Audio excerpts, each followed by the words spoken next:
자, 그 다음 또 궁금한 게, 어쨌든 자기가 이제 돈까지 마련했어. 드세요, 드세요. 네네. 우리 좀 너무 오랫동안 우리가 또 처음 하는 이야기라서 네. 저도 이제 타임을 못 잡아가지고 이해를 했어요. 근데 생각보다 재밌게 흘러가고 있는 것 같아요. 네. 자, 이제 개인과 법인의 이제 기준을 좀 테크트리 말씀하셨고, 그러면 이제 돈도 생겼어요. 그러면 이제 대부업의 고객을 이제 잡아야 되잖아요. 그렇죠. 대출 받을 사람. 이게 난감할 것 같아. 이 사람도 어디 찾지?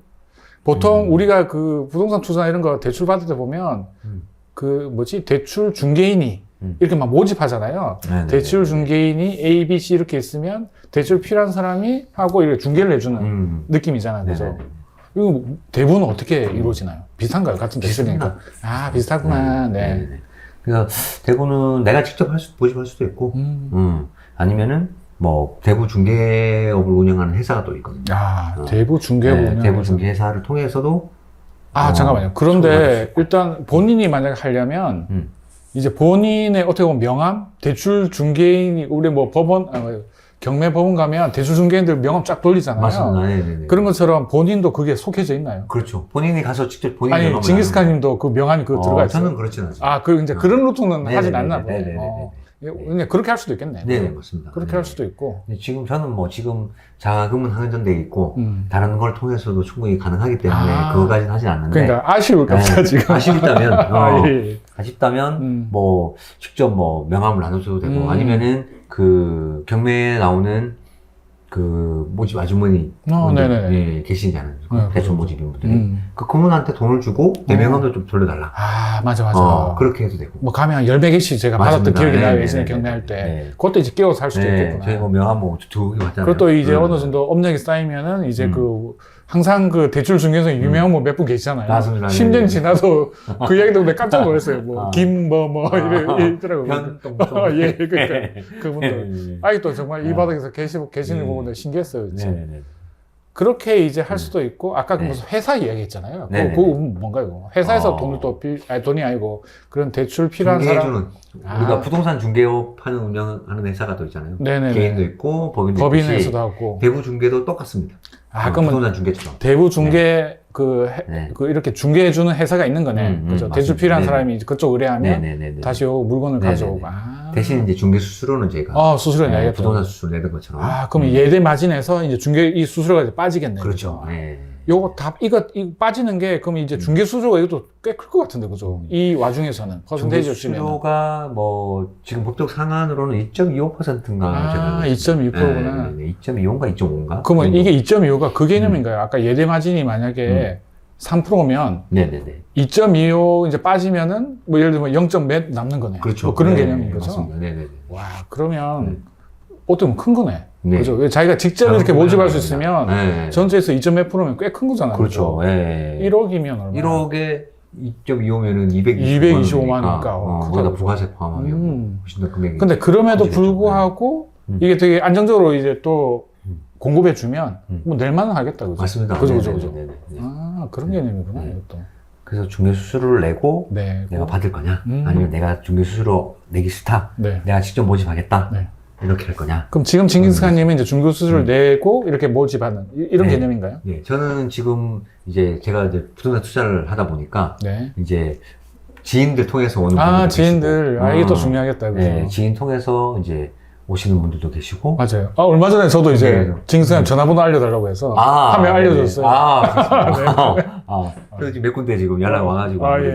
그 중에 한 명이 아마 제가 전화 알려드렸을 거예요. 감사합니다. 그렇게 이제 또 오래 계시니까. 네네네. 또 어떻게 보면 또 이 신용도가 있잖아요. 징기스칸이 왠지 뭔가 들고 나를 것 같지 않다. 약간 이런 게 좀 했어요. 이건 또 다른 개념인 거잖아요. 그렇구나. 그래서 지인 소개해서 받는 분 나가는 것도 있고, 중개회사 통해서 나가는 것도 있고, 그렇게 해서 이제 두 개로 나눠지는데, 직접 모집하기 위해서는 아까 말했던 경매 대출 모집인들한테 영업해서 이제 해도 되고, 아니면은 가까운 데 부동산 소장님들한테 이제 명함 나눠주고, 혹시 급한 돈 있으면 알려달라 해도 되고, 아니면은 또 우리 경매 하다 보면 경매 취하 자금도 대출도 되거든요. 그러면 이제 우리 경매하러 임장 가보면 우편물 꽂혀 있지 않습니까? 무슨 경매 회사 이렇게 그죠. 똑같습니다. 대부업도 똑같이 뭐 그렇게 해서 뭐 경매 취하 자금 대여해야 될 대출이 그건 이제 되게 단기로 어차피 이 사람들이 거의 다 망했잖아요. 그쵸. 네. 그러면 이제 장기로 가겠네, 이 사람들. 네. 그 돈이 없으니까 경매에 네. 넘어간 거잖아요. 그죠? 네. 대신에 이제 경매가 좋은 거는 취하 자금이다 보니까 선순위 채권들 다 내가 다 대입변제 해주고 내가 1순위로 들어가는 거라서 그죠. 어떻게 보면 또 1순위를 또 할 수 있는 우리 보통 대부업은 후순위인데 그죠. 네, 1순위가 될 수 있는 그러네요. 약간 우량 채권이 되겠네. 네네네. 물론 뭐 그 채무자가 또 다시 또 경매 넘어가는 우려도 물론 당연히 있지만 그런 상황이 될 수가 있구나. 네. 재밌네요, 이거. 네. 이렇게 해서 했고, 그 다음에 이제 또 대출해주면 약간 그 먹튀하는 고객은 없나요? 이때 먹튀, 근데 가만 생각해보니까 신용대출이 아니고 담보대출이면 먹튀하기가 쉽지 않겠다. 맞습니다. 어떻게 보면 이제 그거를 보고 들어가시니까 그렇죠. 이게 이제 어떻게 보면 경매를 하셨던 게 되게 도움이 되실 것 같아요. 그죠. 맞습니다. 그래서 왜 저희가 드라마 같은 데 보면 어디요? 그 드라마 같은 데 보면 대부업자가 쫓아가서 뭐 구타하고 막 그렇지. 뭐 그거는 이제 신용대출이다. 네, 그렇죠. 신용대출. 담보대출 아니고. 담보대출은 네가 도망가도 나는 담보가 있으니. 그러니까요. 이게 먹튀가 생길 수가 없겠다. 먹튀를 방지하기 위해서 이제 담보를 딱 잡아놨으니까. 그렇죠. 그 먹튀의 개념이 없겠다, 그죠? 그러니까 이제 먹튀의 방지책이 담보다라고 생각하면 되겠다, 그죠? 네. 신용대출은 가급적 하지 마시고 담보대출을 하셔라. 맞아. 또 이 듣고 계신 분들 궁금하실 것 같은데 지금 기준으로 수익이 어떤지 약간 좀 물어봐도 될까요? 예를 들면 그 금액이라 하면 좀 그럴 수 있으니까 뭐 퍼센테이지라든지 뭐 어떻게 보면 이렇게 물어보면 되겠다. 그 징기스님 생각하시는 예대 마진 이거 비용 빼고 한 몇 프로는 이 정도는 내가 목표로 하고 있다. 그렇게 운영하고 있다. 뭐 이런 거 있으시면. 저 같은 경우는 이제 그 기본적으로 제 돈도 일부가 있고 그리고 이제 그 제 개인적으로 받은 이제 또 대출도 있고 그리고 이제 가족이나 또 지인들한테 통해서 이제 빌려서 이자를 주고 빌려서 이제 활용하기 때문에 그 이자까지 감안하면 이제 뭐 레버리지까지 감안한다고 하면은 거의 한 25%? 25%? 와. 25에 30. 요즘 25% 어디 있나요? 그 72의 법칙을 이용하면 24% 한 3, 4년에 2배가 되는 거네요. 그렇죠. 자기 돈이. 네네네. 그렇잖아요. 그죠? 와.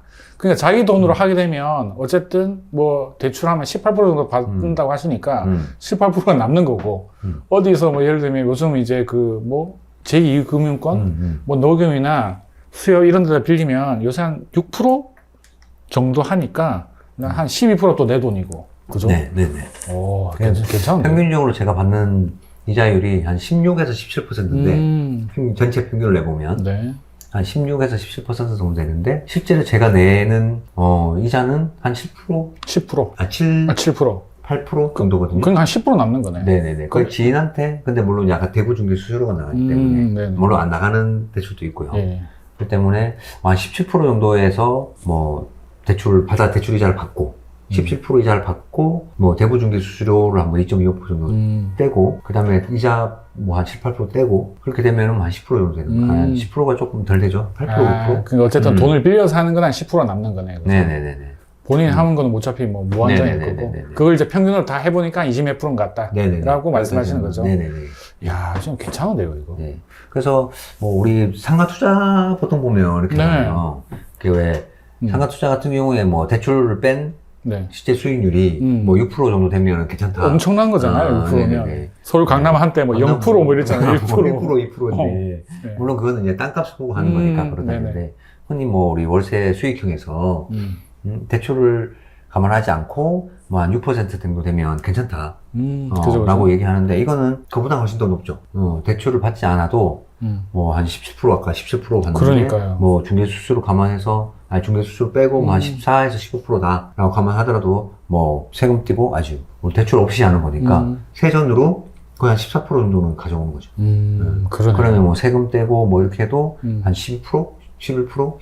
그러니까요. 그래서 솔직히 이만한 게 없잖아요, 진짜. 맞습니다. 또 이게 되게 솔직히 걱정되는 게 잘 모를 때는 이게 뭔가 위험하지 않냐? 뭐 이런 생각이 들었는데 이 담보를 잡으니까. 물론 이제 그 담보의 가치를 잘못 판단하면. 맞습니다. 이게 어그릴 수도 있고. 재수없게 그 담보 설정한 것보다 부동산 가격이 떨어져가지고 이게 회수가 안 되는 이제 그런 일은 어떻게 보면 좀 변수이긴 하지만 그렇다 하더라도 어떻게 보면 이제 그 징기스칸님처럼 이렇게 경매를 좀 아시고, 네. 이 어떻게 보면 경매도 아는 건 중요한데, 이 분위기, 부동산 흐름을 좀 알아야 되잖아요. 네네네. 이제 그런 걸 아시는 분들한테는 어떻게 보면 이제 안전 마진으로 네네네. 충분히 좋은 그게 되겠다는 생각이 드네요. 말씀대로 부동산 투자하시는 분들은 이 우리 부동산에 대한 가치 판단을 잘 하시잖아요. 그러니까 그게 어떻게 보면 되게 중요할 것 같다고. 중요하죠. 맞아, 네. 맞아. 담보 가치 평가할 때도 훨씬 더 유리하고 일반 대부업만 하시는 분들보다는 지금 법정 이자 최고가 20% 20%. 옛날에는 뭐 50% 이런 적도 옛날에 있잖아요. 뭐 50% 넘었다고 그래요. 법정 이자가. 네. 그때는 정말 노다지 않게 또 돈 버는 게. 1, 2년이면 막 2배 되고 막. 아, 그래서 그때가 어떻게 보면 이제 조폭의 어떻게 보면 그거였구나. 수익률이 크니까. 맞습니다. 네. 야, 그게 약간 좀 제대권으로 계속 들어오면서 일본인들이 하는 경매도 약간 비슷한 느낌이다, 그죠? 맞습니다. 예전에는 막 그랬잖아요, 그죠? 네. 아, 재밌네요. 구독, 좋아요. 알람 설정까지 부탁드립니다. 이상한가?